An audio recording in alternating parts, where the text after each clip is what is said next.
Hi అండి అందరికీ నమస్కారం। ఈ రోజు బొరుగుల తాలింపు చేస్తున్నానండి। ఉగ్గాని అంటారండి మా సైడు। ఉగ్గాని పకోడీ వేస్తున్నానండి। కొద్దిగా ఆయిల్ పెట్టాను, తాలింపు గింజలు వేసేసాను, ఉల్లిపాయలు వేస్తున్నాను। ఇట్లా అంతా వేపుకోవడమేనండి, ఇంకేం లేదు। ఎర్రగా వేపుకొని ఈ అల్లం వెల్లుల్లి ఇది మసాలా ఉంది, దానికి పచ్చిమిరపకాయలు, అల్లం, వెల్లుల్లి, జీలకర్ర, ఉప్పు ఈ 5 వేసి మిక్సీ పట్టుకున్నాను। ఇది వేగనిద్దామండి।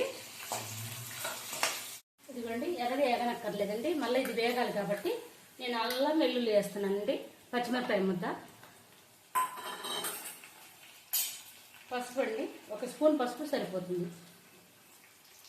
ఇది ఎర్రగా వేగనిద్దామండి। ఇది మసాలా అయితే ఎర్రగా వేగాలి, ఇది ఎర్రగా వేగనిద్దాం। ఇదిగోండి బొరుగులు నేను తడిపి పెట్టుకున్నానండి, నీళ్ళల్లో 10 నిమిషాలు నానబెట్టుకొని తీసి వడగ బుట్టలో వేసుకున్నానండి। ఇంతేనండి ఇది ప్రాసెస్। ఇది వేగనిచ్చిన తర్వాత ఈ బొరుగులు అందులో వేసి కలుపుకోవడమే। ఇదిగోండి వేగిపోయింది, సో ఆయిల్ సపరేట్ అవుతుంది చూడండి। ఇట్లా బాగా వేయించుకోవాలండి, ఇది వేయించుకుంటేనే బాగుంటుంది। పచ్చిమిరపకాయ బాగా వేయిపోవాలండి। ఇందులో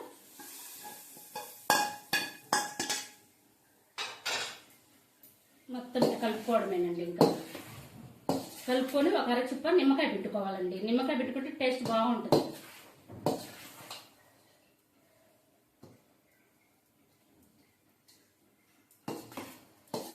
ఇదిగోండి అరబత్త నిమ్మకాయ పిండుకున్నానండి, అయిపోయింది।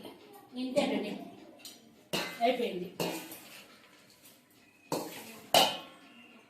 ఇదిగోండి ఉగ్గానీలోకి పకోడీ అండి, బజ్జీ వేసుకోవచ్చు, పకోడీ వేసుకోవచ్చు। ఈరోజు పకోడీ వేసుకున్నామని చెప్పి పకోడీ వేస్తున్నానండి। శనగపిండిగా ఉల్లిపాయ, పచ్చిమిరపకాయ, కొంచెం కాస్త ఉప్పు అంత కలిపానండి।